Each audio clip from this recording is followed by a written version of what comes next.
علیہ وآلہ وسلم نیت المؤمنی خیر من عملی، مومن کی نیت اس کے عمل سے بہتر ہے۔ اللہ عز و جل کی رضا پانے اور ثواب کمانے کی غرض سے سلسلہ دیکھنے سے پہلے اچھی اچھی نیتیں فرما لیجئے۔ اللہ عز و جل کی رضا کی خاطر علم دین حاصل کروں گا، سیکھ کر دوسروں تک نیکی کی دعوت پہنچاؤں گا، خاص خاص باتیں لکھوں گا، اول تا آخر دیکھوں گا۔ گزارے کیسے زندگی، آؤ علماء سے پوچھ لیں، آئے جو مشکل پیش کوئی،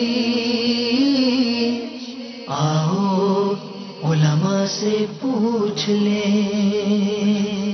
الحمدللہ رب العالمین والصلاة والسلام علی سید المرسلین، اما بعد فاعوذ باللہ من الشیطان الرجیم، بسم اللہ الرحمن الرحیم۔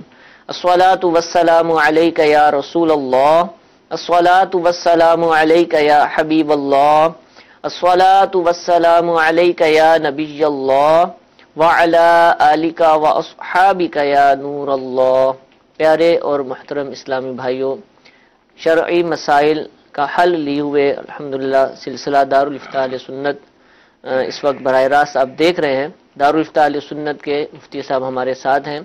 آپ کسی بھی حوالے سے شرعی رہنمائی حاصل کرنا چاہیں، دینی مسئلہ معلوم کرنا چاہیں، کوئی الجھن ہو آپ کے کاروبار کی، آپ کے گھریلو معاملات کے اندر کوئی شرعی رہنمائی درکار ہو، طلاق کا مسئلہ ہو، وراثت کا مسئلہ ہو، کسی بھی حوالے سے آپ پوچھنا چاہیں تو آپ ہم سے رابطہ کر سکتے ہیں۔ اسکرین پر نمبر دکھائے جا رہے ہیں، آپ ان پر کال بھی کر سکتے ہیں، SMS کے ذریعے بھی آپ سوال پوچھ سکتے ہیں۔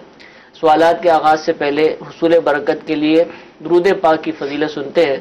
چنانچہ امیر اہل سنت دامت برکاتہم العالیہ اپنے رسالے ضیاء درود و سلام کہ جو درود و سلام کے فضائل پر مشتمل احادیث کریمہ کو لیے ہوئے ہیں، اس کے صفحہ نمبر 3 میں حدیث پاک نقل فرماتے ہیں، نبی کریم صلی اللہ تعالی علیہ وآلہ وسلم نے ارشاد فرمایا، جس نے مجھ پر ایک بار درود پاک پڑھا، اللہ عز و جل اس پر 10 رحمتیں نازل فرماتا ہے، اور جو مجھ پر 10 مرتبہ درود پاک پڑھے، اللہ عز و جل اس پر 100 رحمتیں نازل فرماتا ہے، اور جو مجھ پر 100 مرتبہ درود پاک پڑھے، اللہ عز و جل اس کی دونوں آنکھوں کے درمیان لکھ دیتا ہے کہ یہ نفاق اور جہنم کی آگ سے آزاد ہے، اور اسے بروز قیامت شہداء کے ساتھ رکھے گا۔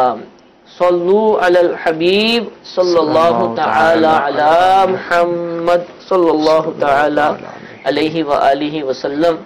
اللہ تعالی ہمیں بھی ان احادیث کریمہ پر عمل کی توفیق عطا فرمائے، ان میں جو ثواب اور جو برکتیں بیان ہوئی اللہ تعالیٰ اس کا حصہ ہمیں بھی عطا فرمائے۔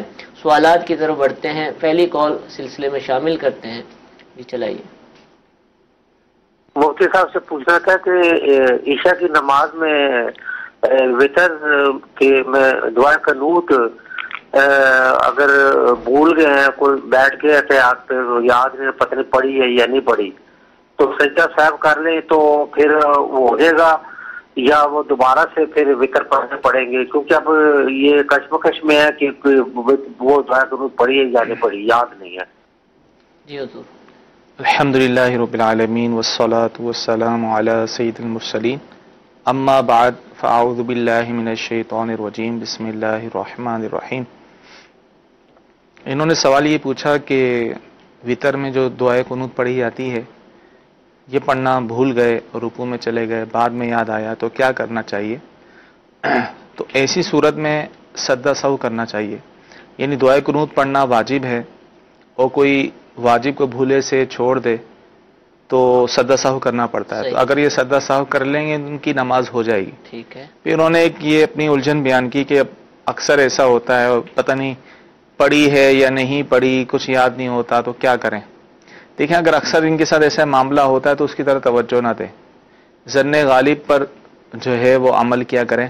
ذہن جاتا ہے ہاں میں نے پڑھی ہے تو اس کے مطابق عمل کریں۔ اگر معاملہ وہی شک والا ہے تو پھر ایسی صورت میں اگر وہ سجدہ سہو کر لیں گے تو ان کی نماز ہو جائے گی۔ ٹھیک ہے، ٹھیک۔ اچھا، ایک اور کال چلائیے۔ میں یہ پوچھنا چاہتا ہوں یہ حضرت عمر فاروق رضی اللہ تعالیٰ عنہ کی عمر کتنی تھی؟ حضرت عمر فاروق رضی اللہ تعالیٰ عنہ کی عمر پوچھ رہے ہیں، اور انہا کہا، یہ بھی اب تھوڑا سی اس کی حضرت تفصیل عمر رضی اللہ تعالی عنہ کہا جاتا ہے کیونکہ جو صحابی ہوں ان کے ساتھ عنہ کا لفظ ہوتا ہے جی اور صحابیہ کے ساتھ انہا کا لفظ ہوتا ہے. ٹھیک ہے. اب عمر مبارک انہوں نے پوچھی تو ابھی مجھے ذہن میں نہیں، اچھا فی الحال فی الحال ذہن نہیں. میں نہیں. ٹھیک ہے. سوالات ہمارے میسیجز کے ذریعے بھی آنا شروع ہو چکے ہیں. پہلا سوال جو پوچھا گیا ہم سے وہ یہ ہے کہ کیا اسلامی بہن اپنے بالوں پر کلر لگا سکتی ہیں؟ اگر لگا سکتی ہیں تو کون سا؟ اور یہ بھی بتائیے کہ کیا اس سے نماز ہو جائے گی؟ دیکھیں، بالوں کو کلر کرنا، بلیک کلر کرنا یہ تو جائز نہیں، کیونکہ حدیث پاک میں اس کی ممانعت آئی ہے، بالوں کو کالا کرنے کی ممانعت آئی. اب یہ مرد و عورت دونوں کے لیے ہے ٹھیک ہے. کہ مرد و عورت دونوں جو ہیں اپنے بالوں کو کالا نہیں کر سکتے. عورت کے لیے بھی منع ہے. ٹھیک. عورت کے لیے بھی یہ حکم ہے کہ بالوں کو کالا نہیں کر سکتی، کسی بھی چیز سے کالا نہیں کر سکتی، یہ جائز نہیں. ہاں اگر کالے کے علاوہ کوئی اور کلر کرتی ہے، جیسے بال سفید ہو جاتے ہیں تو براؤن کلر کر دیے، یا ایسا کلر جو دیکھنے میں کالا نہ لگے تو وہ کر سکتی ہیں. ٹھیک ہے. اور وہ کرنے میں جو ہے باقی معاملہ نماز وغیرہ ہو جائے گی، کیونکہ ظاہر ہے جب وہ کلر لگایا جاتا ہے پھر بالوں کو دھو دیا جاتا ہے، ٹھیک ہے. وہ صرف اس کا رنگ وغیرہ جو ہے وہ بالوں پہ لگتا ہے. ٹھیک ہے. تو ایسی صورت میں جو ہے غسل وضو وغیرہ ہو جائے گا اور نماز بھی ہو جائے گی. ٹھیک ہے. ٹھیک ہے. جزاک اللہ. اچھا ایک سوال اور پوچھا ہے کہ کیا ہر نماز کے بعد آیت الکرسی پڑھنا لازمی ہے؟ لازمی نہیں ہے. ٹھیک ہے. اس کی فضیلت آئی ہے اور کہ ہر نماز کے بعد آیت الکرسی پڑھی جائے تو پڑھیں تو اچھی بات ہے، لیکن اگر کسی نے نہیں پڑھی تو کوئی گناہ نہیں، کوئی حرج نہیں. ٹھیک ہے. پڑھنے کے فضائل ہیں، فضائل ہیں کہ وہ جنت میں داخل ہوگا، اس طرح کے فضائل. ماشاءاللہ. جزاک اللہ. جی ایک اور کال سنائیے.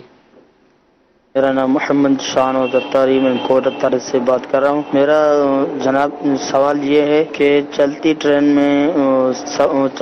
میں نماز ہو جائے گی یا نہیں ہو جائے گی؟ جی چلتی ٹرین میں نماز. دیکھیں، چلتی ٹرین میں نماز جو فرض نماز ہے، فرض وتر اور سنت فجر، یہ چلتی ٹرین میں نہیں ہوگی. یا تو گاڑی رکی بھی ہو یا نیچے اتر کے پڑھیں، اسی صورت میں ہوگی. لیکن اگر جو ہے وقت جا رہا ہو، ٹرین نہیں رک رہی اور نماز کا وقت جا رہا ہے تو ایسی صورت میں جو ہے وہ فرض ادا کر لیں گے، لیکن بعد میں اس نماز کا لوٹانا جو ہے یہ ضروری ہوگا. ٹھیک ہے. اچھا اسی طرح پوچھا جا رہا ہے کہ جہاز کے اوپر نماز ہو جاتی، جہاز میں ہو جائے گی. جہاز یا بحری جہاز، ٹھیک ہے، بیچ سمندر میں ہے، کشتی ہے، بحری جہاز بھی سمندر میں ہے، وہاں بھی نماز ہو جائے گی. ٹھیک ہے. اور ہوائی جہاز جو ہے اس میں بھی نماز ہو جائے گی، ٹھیک ہے. جبکہ شرائط کے ساتھ پڑھی جائے. لیکن جو ہوائی جہاز یا بحری جہاز میں نماز پڑھی ہے اس کو لوٹانے کی حاجت نہیں ہوتی. ٹھیک ہے. باقی جو ٹرین ہو گئی، بس ہو گئی، تو یہ چل رہی ہو تو چلتی ٹرین یا بس میں جو ہے وہ نماز نہیں ہوتی، فرض نماز وتر اور سنت فجر. اگر وقت جا رہا ہو تو پھر پڑھ لیں گے، لیکن بعد میں جو اس نماز کا لٹانا ضروری ہوگا. اچھا حضور، ٹرین میں تو چلے مسئلہ تو اپنی جگہ کھلی ہوتی ہے، لوگ باہر کوریڈور میں جا کر بھی مصلی بچھا لیتے ہیں. بس میں جو پڑھ رہے ہوتے ہیں نا وہ اس سیٹ پر ہی بیٹھے رہتے ہیں اور جہاں بس جا رہی ہے ویسے ہی پڑھ رہے ہوتے ہیں. یہ ایسی صورت میں کیونکہ ظاہر ہے وہاں بس میں اب قبلہ رو ہونا متعین، تو وہاں بڑی بسوں میں جگہ ہوتی نہیں ہے. تو ایسی صورت میں، مجبوری کی صورت میں، ظاہر ہے نماز قضا ہو رہی ہے، وقت جا رہا ہے، گاڑی والا روک بھی نہیں رہا، ٹھیک ہے، تو ایسی صورت میں وہ نماز پڑھ لے. صحیح. یعنی سیٹ میں بیٹھا ہی، جی ٹھیک ہے، نماز پڑھ لے، لیکن بعد میں اس نماز کو لٹائے گا. اور اشاروں سے ہی پڑھی جائے گی وہاں، تو انڈرسٹوڈ ہے کہ وہ نہیں بیٹھ سکتا. سوال یہ پوچھا جا رہا ہے کہ کیا ہر اسلامی بھائی کو امامہ پہنا کر دفن کر سکتے ہیں؟ یہ خاص لوگوں کے لیے.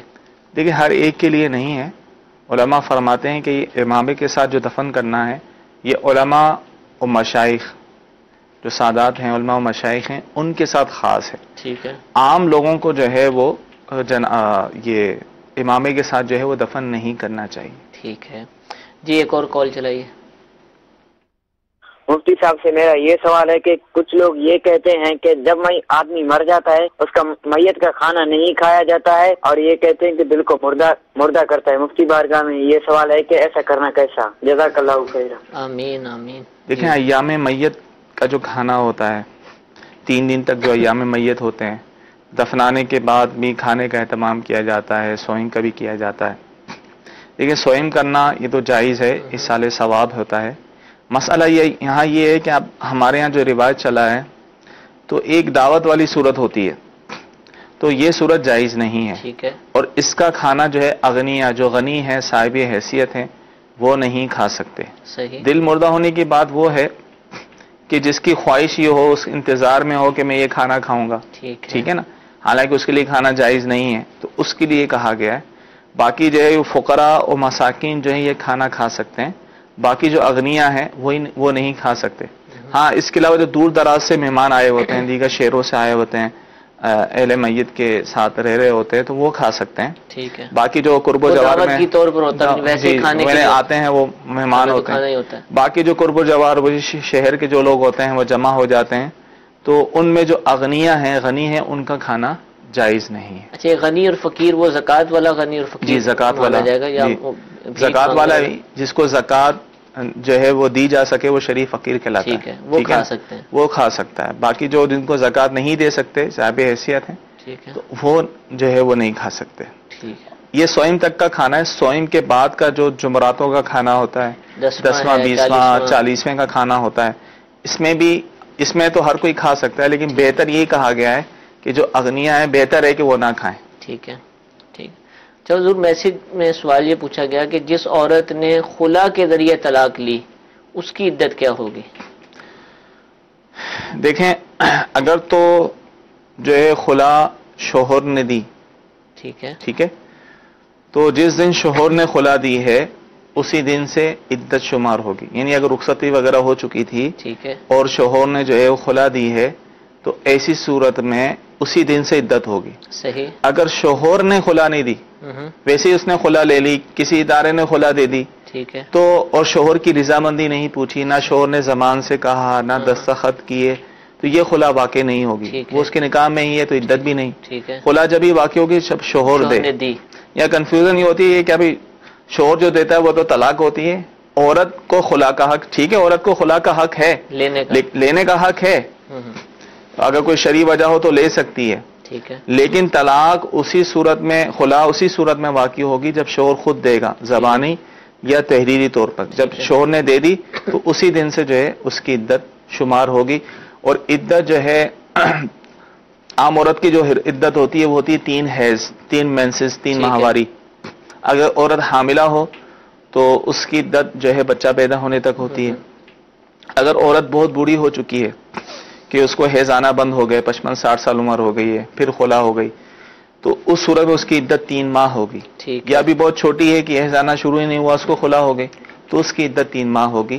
باقی جس کو حیض آتے ہیں اس کی عدت جو ہے 3 حیض ہوگی. اب وہ چاہے 3 مہینے ہوں، 4 مہینے، جب بھی تیسرا حیض سے پاک ہوں گی عدت ختم ہو جائے گی. اور وہ اسی لمحے شروع ہو جاتی ہے، اسی دن سے. جس دن کل سے شروع کروں گی، شروع کرنے کی اس کے اوپر تو نہیں ہوتا نا عدت کا. یہ جس دن طلاق دی ہے اسی دن سے ہی جو ہے عدت شروع ہو جاتی ہے. ٹھیک ہے. اس کی عورت کا اختیار نہیں ہے، جیسے بعض دفعہ ہوتا ہے کہ ابھی شروع نہیں کیا، فلاں دن سے شروع کروں گی، اسی وہ بیٹھے نہ بیٹھے اسی دن سے عدت شروع ہو چکی، اس کا ایام شروع ہو چکے. ٹھیک ہے. ٹھیک ہے، جزاک اللہ. جی ایک اور کال چلائیے. سید احسان اللہ بخاری لاہور سے عرض کر رہا ہوں. میرا سوال یہ ہے کہ جس طرح ایک مخصوص درود پاک کو درود غوثیہ کہا جاتا ہے، ایک مخصوص درود پاک کو درود رضویہ کہا جاتا ہے، درود ابراہیمی کہا جاتا ہے، تو دعوت اسلامی کے مدنی ماحول میں صلی اللہ تعالی علی محمد یہ کثرت سے درود پاک پڑھا جاتا ہے. اگر کوئی اس درود پاک کو درود عطاریہ کہے تو اس کے بارے میں آپ کیا فرماتے ہیں؟ جزاک اللہ خیرہ. آمین. دیکھیں، اول تو اس کو درود عطاریہ نہیں کہہ سکتے. ٹھیک ہے. یہ جو ہے ہم لوگوں نے ایجاد نہیں کیا. ٹھیک ہے. باقاعدہ جو ہے یہ روایتوں میں اس طرح کے الفاظ موجود ہیں، تو لہذا یہ کہنا درست نہیں ہے. باقی جو نام بزرگوں نے جو ہے جن درود پاک کے نام دیے گئے ہیں انہی نام کے ساتھ ہم ان کو موسوم کریں گے. ٹھیک ہے. اپنی طرف سے کوئی نام نیا نہیں دے سکتے. ٹھیک ہے. یہ اس طرح کے معاملات نہ کیے جائے. جی ایک اور کال چلائیے. ذوالفقار علی باول نگر سے. جو مسجدیں ہائی وے کی جگہ میں بنائی جاتی ہیں ان میں نماز پڑھنا کیسا، یا نہر محکمے کی سڑک کے اوپر بنی ہوتی ہیں ان میں نماز پڑھنا کیسا؟ جی پہلا جو اگر آپ سمجھ پائے ہوں. جی جو ہائی وے میں مسجد بنائی جاتی ہے، دیکھیں اس مسجد میں نماز پڑھنا جو ہے وہ جائز ہے. ٹھیک ہے. وہ کنفیوژن یہ ہوتی ہے، وہ یہ ہے کہ جب کسی کی ذاتی ملکیت میں کوئی جگہ ہو اور اس پر قبضہ کر کے کسی کی ملکیت میں جگہ کسی اور نے قبضہ کیا اور اس پہ مسجد بنا دی تو وہاں نماز پڑھنا مکروہ تحریمی ہوتا ہے، گناہ ہوتا ہے. ٹھیک ہے. اگر ایسا معاملہ نہیں ہے، کسی کی جگہ تھی اس کی اجازت سے مسجد بنی ہے، یا ویسے ہی عام طور پہ لوگ اپنی جو ہے سرکاری جو ہے زمینوں میں مساجد بنا دیتے ہیں تو اور ممانعت بھی نہیں ہوتی، تو ایسی صورت میں وہاں نماز پڑھنے میں کوئی حرج نہیں. ٹھیک ہے. تو حضور خلا کے حوالے سے ابھی ہم نے عدت پوچھی تھی، سوال یہ پوچھا جا رہا ہے کہ خلا اگر عورت لینا چاہیے تو کن وجوہات کی بنا پر لے سکتی ہے؟ اس کو کیا ایسا ہو کہ وہ خلا کا دعویٰ کر سکتی ہے؟ دیکھیں، شوہر جو ہے وہ نان و نفقہ پر قادر نہیں، اس کا نان و نفقہ نہیں دے رہا. ٹھیک ہے. یہ بھی ایک شرعی وجہ بنتی ہے. ٹھیک ہے. تنگ دست ہو چکا ہے، اب نان و نفقہ نہیں دے رہا، یا شوہر جو ہے وہ بیوی کے حقوق ادا نہیں کر سکتا. ٹھیک ہے. اسی طرح جو ہے وہ بہت ظلم و جبر کر رہا ہے، اس پر مار پیٹ کر رہا ہے، ضرب شدید کر رہا ہے. تو یہ شرعی وجوہات ہیں جس کی بنا پر جو ہے وہ عورت مطالبہ کر سکتی ہے. ٹھیک ہے. اسی طرح ایک سوال یہ پوچھا جا رہا ہے کہ کیا 17 سال کا لڑکا، 17 سال جس کی عمر ہے، کیا وہ امامت کروا سکتا ہے نماز کی؟ دیکھیں، 17 سال کا لڑکا جو ہے وہ بالغ ہوتا ہے. ٹھیک ہے. ٹھیک ہے. شرعی طور پہ وہ بالغ ہو جاتا ہے. کیونکہ 15 سال کا لڑکا یا لڑکی وہ شرعی طور پہ بالغ مانی جاتی ہے، ہو چکے ہوتے ہیں شرعی طور پہ.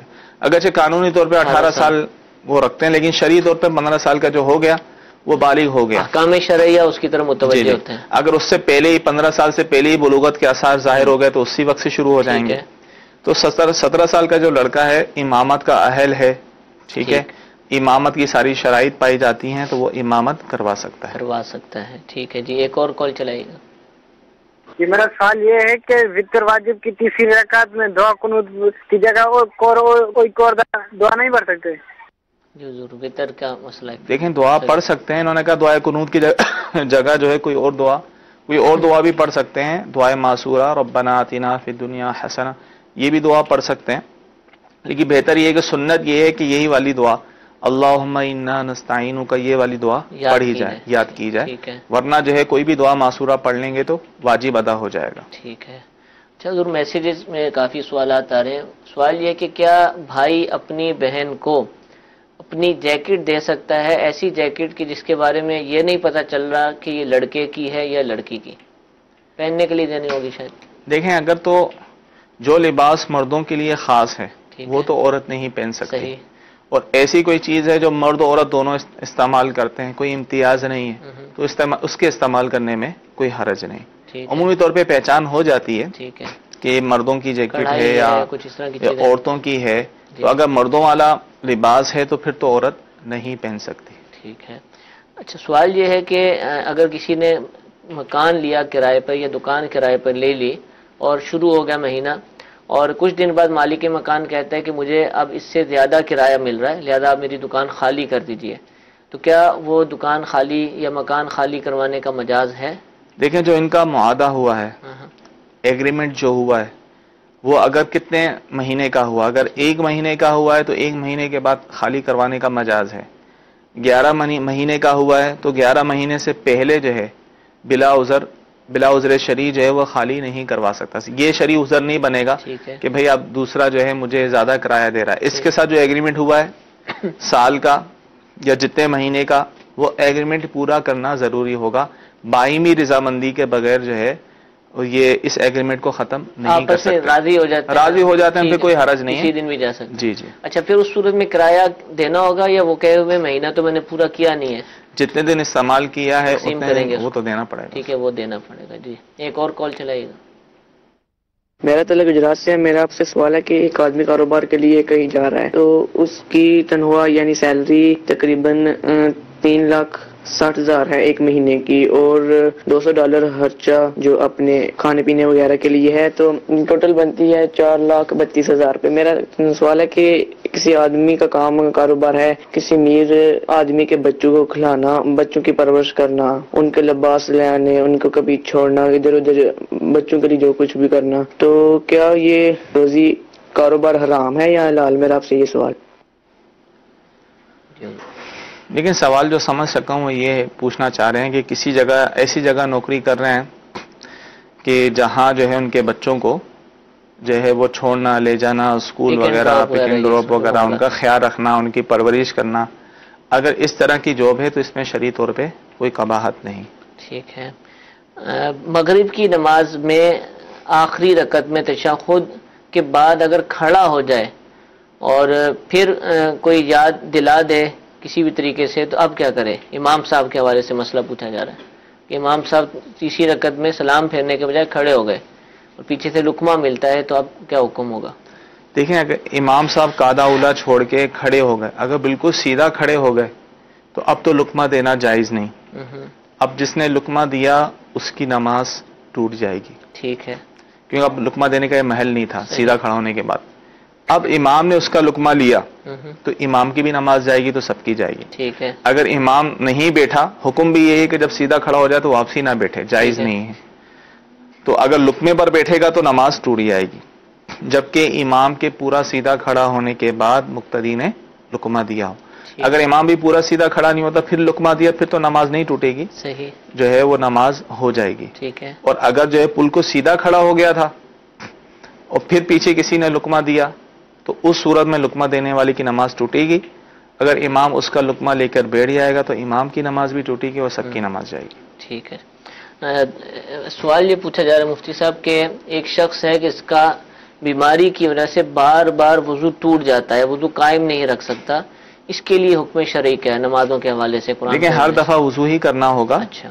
ہاں جب ایسی نوبت پہنچ جائے کہ اس کو اتنا بھی وقت نہ ملے کہ وضو کر کے اس وقت کی فرض نماز پڑھ سکے، مثال کے طور پہ 3 منٹ میں ٹوٹ جاتا ہے. مثال کے طور پر اب ظہر کی نماز اس نے پڑھنی ہے، ظہر سے لے کر عصر تک، عصر کے وقت تک اس کو اتنا بھی وقت نہیں مل رہا کہ وضو کر کے 4 فرض پڑھ لے. وضو کرتا ہے پھر ٹوٹ جاتا ہے، نماز پڑھنے لگتا ہے ٹوٹ جاتا ہے، تو ایسی صورت میں وہ شرعی معذور ہو جائے گا. ٹھیک ہے. پھر وہ وضو کر لے، اس وضو سے جتنی چاہے نمازیں پڑھ لے، اس جو ہے وضو ہوا خارج ہونے سے اگر یہی عذر ہے تو اس کا وضو نہیں ٹوٹے گا. ٹھیک ہے. لیکن اگر ایسا نہیں ہے بلکہ 2-3 کوشش کے بعد وہ کامیاب ہو جاتا ہے، ٹھیک ہے، تو اسے پھر ہر دفعہ وضو ہی کرنا ہوگا.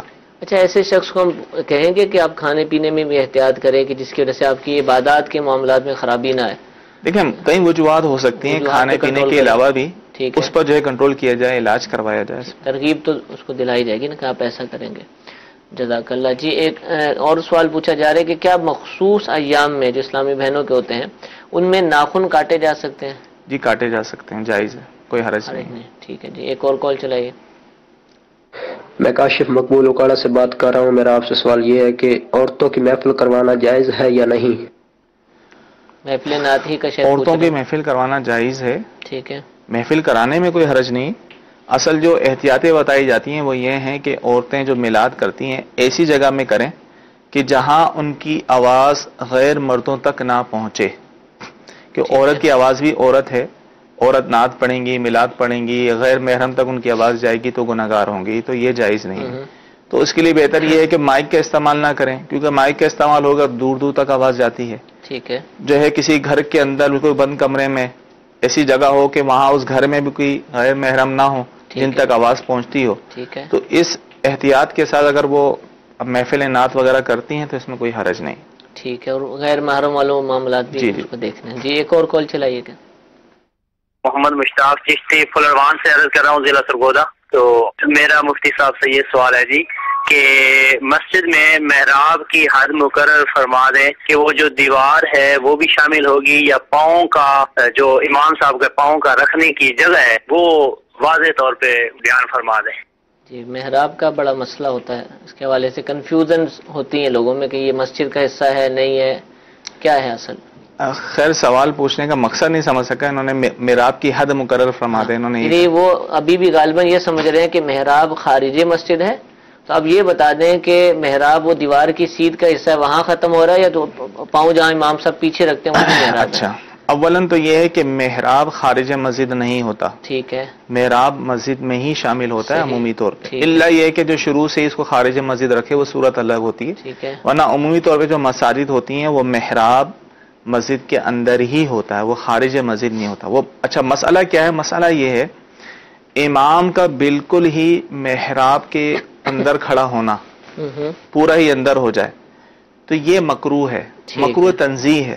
بہتر ہے کہ نہ ہو، چھپ نہ جائے. یعنی یہ اس وجہ سے منع ہے کہ دونوں مقام الگ الگ ہو رہے ہیں، دیکھنے میں الگ الگ لگتے ہیں. ٹھیک ہے. یہ وجہ نہیں ہے کہ خارج مسجد ہے، اچھا ہے مسجد کے اندر ہی، ٹھیک ہے، لیکن مقام الگ الگ شمار ہو رہے ہیں. تو اس طرح امتیاز نہیں ہونا. ہاں اگر جگہ کی تنگی ہے پھر تو کوئی حرج نہیں ہے. اگر جگہ کی تنگی نہیں ہے کہ بس وہ ایریا جو ہے پیچھے رکھے، سجدہ جو ہے محراب کے اندر کر لے، تو اس میں کوئی حرج نہیں ہوگا. اسے محراب کے ساتھ نہیں ہے. بعض اوقات یہ ہوتا ہے کہ صحن میں نماز ہو رہی ہے، امام صاحب برآمدے میں یا اندر والے حصے میں، اور بالکل اکیلے اندر والے حصے میں، اور سب جو ہے برآمدے میں صحن میں بن رہی ہے، تو یہ صورت بھی مکروہ ہوگی، مکروہ تنزیہ ہوگی. یہی صورت محراب والی کی عذر ہے کہ بارش ہے، جھاڑ ہے اور پھر تو کوئی مسئلہ نہیں ہے. ٹھیک ہے. تو اس اور ہے بھی مکروہ تنزیہ، کوئی ناجائز گناہ نہیں ہوگا، نماز پھر بھی ہو جائے گی. لیکن الگ الگ مقام ہونے کی حیثیت سے یہ کہا گیا ہے کہ امام کو تھوڑا سا اس مقام کے اندر ہونا چاہیے تاکہ ایریا اس کی باہر رہیں اور سجدہ جو ہے وہ اندر محراب کے اندر ہو جائے. اس وجہ سے، نہ کہ اس وجہ سے کہ محراب خارج مسجد ہوتا ہے، ایسا نہیں. کافی مسجد کے اندر اس حوالے سے گفتگو کرتے ہیں اور بھی محراب کے حوالے سے چیزیں. سوال ایک اور دفعہ خلا کے حوالے سے آ گیا کہ خلا لینے کا صحیح طریقہ بھی بتا دیں. خلا لیتے کیسے؟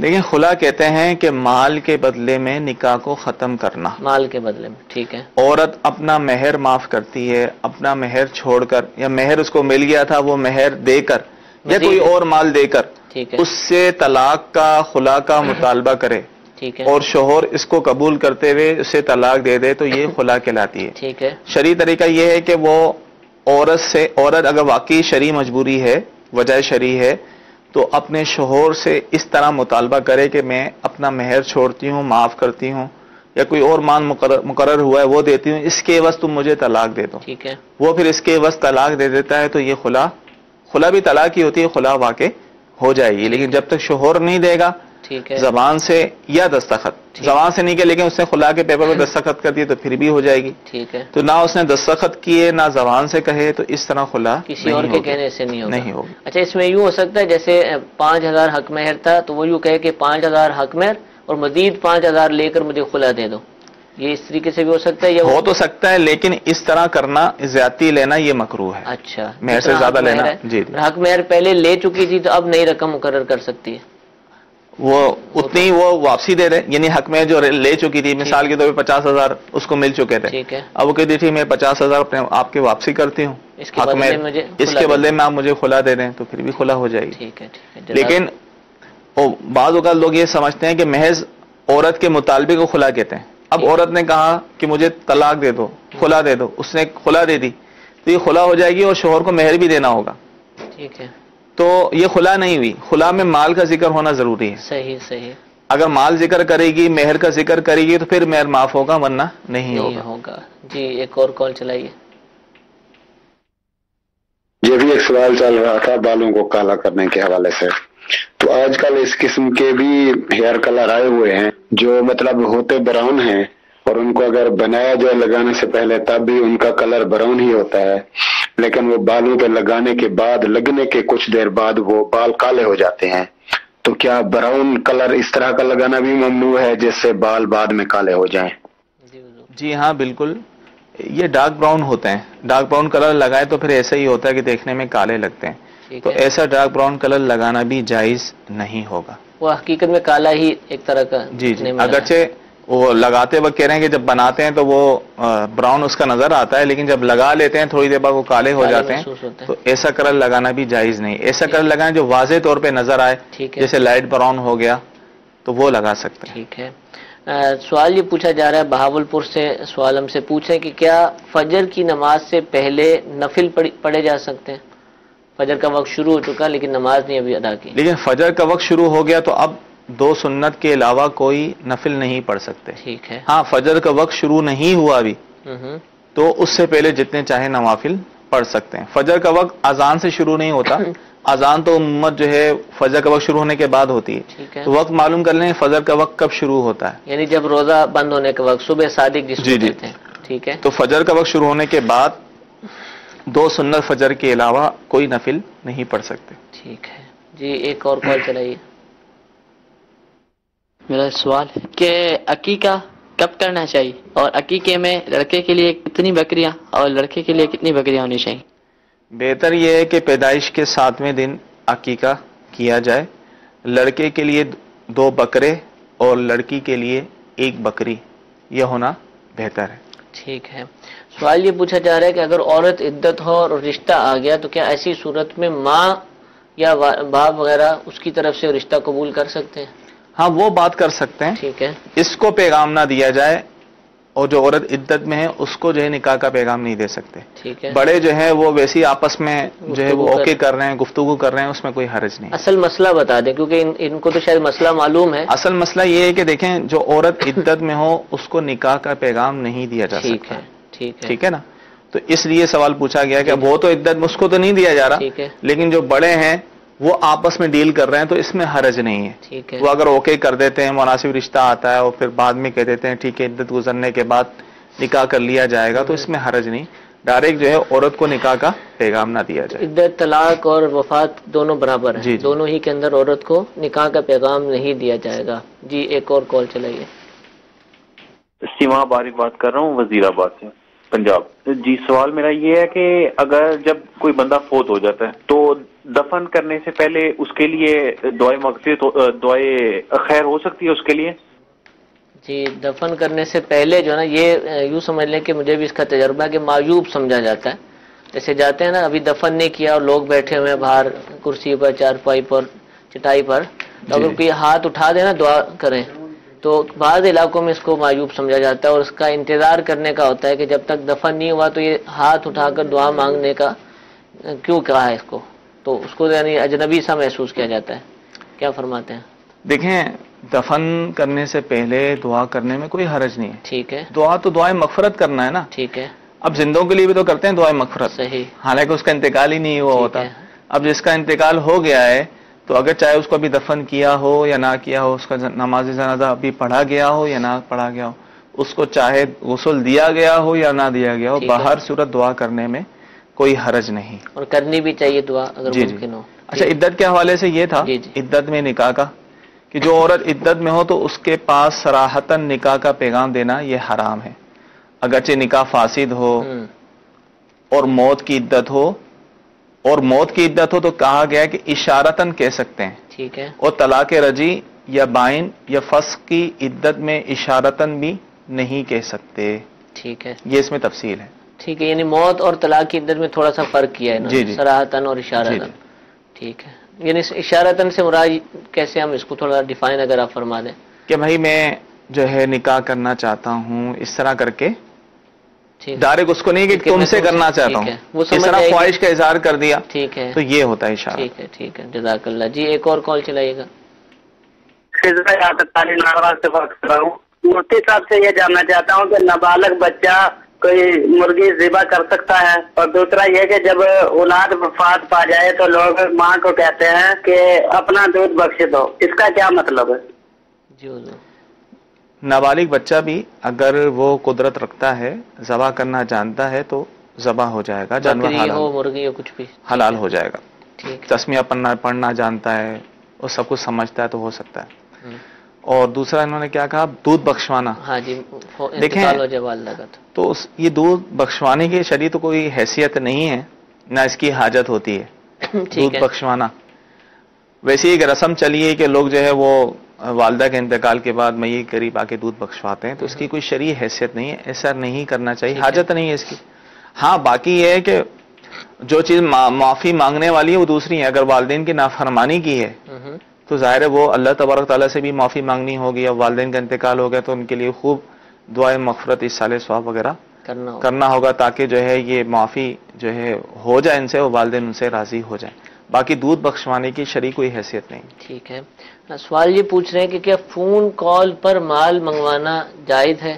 اس کاروبار فون کے اوپر کیا جا رہا ہوتا ہے. دیکھیں فون پر کس مال کا آرڈر دے دیا اور مال منگوا دیا یہ تو جائز ہے. ٹھیک ہے. اب جب تک جس نے مال خریدا ہے جب تک اس کے قبضے میں نہ آئے وہ آگے نہیں بیچ سکتا. آج کا ایسا معاملہ بہت ہو رہا ہے. صحیح. یہاں سے جو ہے فون کیا، وہاں سے مال آ رہا ہے اور دوسری پارٹی کو وہی مال بیچ دیا، ابھی اس کے قبضے میں آیا ہی نہیں ہے. تو بغیر قبضے کے اس طرح کی جو چیزیں منقول اشیاء ہوتی ہیں یہ بیچنا جائز نہیں ہے. اس کا طریقہ ارشاد فرما دیں گے. کاروبار تو ہو رہا ہے بہرحال. ایک طریقہ یہ ہے، کیسے دیکھیں آسانیاں ہیں، قبضے کی کئی صورتیں بنتی ہیں. خود نہیں جا سکتا، اپنا کوئی وکیل بھیج دے وہاں پر، ٹھیک ہے، یا دوسرے شہر میں وہاں کسی کو وکیل بنا دے کہ میری طرف سے قبضہ کر لو، ٹھیک ہے، اور وہ قبضہ کر لے تو اس صورت میں بھی قبضہ ہو جائے گا. اور بھی قبضے کی کئی صورتیں ہیں. ٹھیک ہے. اگر یہ معلومات کریں گے، اگر ان کے مطلب بالفعل قبضے کی کوئی پریشانی ہو رہی ہے تو دارالفتہ اہل سنت سے رابطہ کر لیں. ان کو مختلف صورتیں بتا دی جائیں گی تاکہ اس صورت کے مطابق یہ اپنا کاروبار کریں، تاکہ ان کا کاروبار حلال اور جائز ہو. نارملی جو عمل ہو رہا ہے وہ آپ منع فرما رہے ہیں، طریقہ کار موجود ہے، طریقہ کار ہر موجود ہے، کاروبار ہر شے کے اعتبار سے مختلف. اور مسئلہ یہ ذہن میں رکھیں کہ بغیر قبضے کے ٹھیک ہے آگے بیچنا جائز نہیں. حدیث میں کیوں چونکہ منع آیا ہے کہ آپ علیہ الصلوۃ والسلام نے بغیر قبضے کے آگے بیچنے کی ممانعت فرمائی. یعنی وہ اشیاء جو منقولہ ہوتی ہیں، جو ایک جگہ سے دوسری جگہ منتقل ہوتی ہیں، ان میں قبضہ ضروری ہے، بغیر قبضے کے جو ہے آگے نہیں بیچ سکتے. اچھا، آن لائن شاپنگ جو ہوتی ہے انٹرنیٹ کے ذریعے، ویب سائٹس کے ذریعے، اس کا کیا حکم ہے؟ یہ بھی جائز ہے. ٹھیک ہے، کوئی چیز منگواتے ہیں، منگوا لیتے ہیں، ان کے قبضے میں آ جاتی ہے، جائز ہے، اس میں کوئی حرج جائز ہے، بالکل اس میں کوئی حرج نہیں ہے. جی ایک اور کال چلائے گا. شہزاد ہاشمی فرام گلزار طیبہ سرگودا. میرا آپ سے سوال یہ ہے کہ اگر کوئی چیز کسی سے خریدی جائے، اگر وہ 5 یا 10 کلو دیتا ہے اور پیسے بھی ہم اس کو 5 یا 10 کلو کے دیتے ہیں، بعد میں آ کر اگر ہم اس چیز کو ترازو سے تولتے ہیں تو وہ 2 کلو 3 کلو بڑھ جاتی ہے، کیا وہ جو بڑی ہوئی چیز ہے وہ ہم پر جو ہے وہ 2 کلو یا 3 کلو چیز جو ہے وہ ہم کھا سکتے ہیں؟ وہ ہمارے لیے جائز ہے شرعی طور پہ؟ اور ہاں، اس کے علاوہ اگر کوئی چیز ہم فرمائش میں فٹوں کے حساب سے لیتے ہیں، جیسے ہم 100 فٹ اگر چیز لیتے ہیں تو پیسے بھی ہم 100 فٹ کے دیتے ہیں، بعد میں اگر آ کر وہی چیز اگر ہم آگے بیچتے ہیں تو ہمیں وہ 102 فٹ ہو جاتی ہے یا 110 فٹ ہو جاتی ہے، کیا وہ چیز ہم پر جائز ہے شرعی لحاظ سے؟ جو آپ عطا فرما دیں. وعلیکم السلام ورحمۃ. شرعی طور پہ یہ جائز نہیں ہے. دونوں صورتیں جائز نہیں ہیں. اپنے سامنے تول کروانا ضروری ہے. یہ کب ہوتا ہے؟ جب اپنے سامنے تول نہ ہو، اپنے سامنے جو ہے ناپ نہیں کروا رہے. اب انہوں نے کوئی چیز لی ہے 5 کلو یا 10 کلو، بالفعل آٹا لیا تو اپنے سامنے جو ہے وہ تول کروائیں. عمومی طور پہ کیا ہوتا ہے، وہ پہلے سے آٹے کی تھیلی 5 کلو کی 10 کلو کی بنا کے لیتے ہیں، تو پھر تو احتیاط کریں کہ کلو کا نام نہ لیں.